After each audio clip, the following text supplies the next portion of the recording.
السلام علیکم ورحمۃ اللہ وبرکاتہ۔ بسم اللہ الرحمن الرحیم۔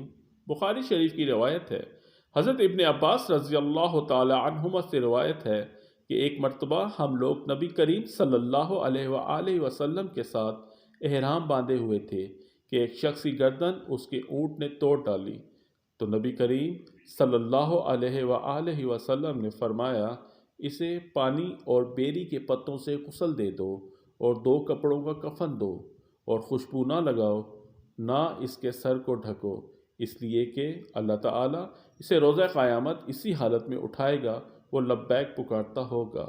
حالت احرام میں مرنے والا خوش قسمت مومن قیامت میں تلبیہ یعنی لبیک پکارے اٹھے گا، اسی لیے اسے عام مردوں کی طرح پانی اور بیری کے پتوں کے ساتھ غسل تو دے دیتے ہیں، مگر اسے خوشبو لگانے، اس کا سر ڈھانپنے سے منع فرمایا گیا ہے۔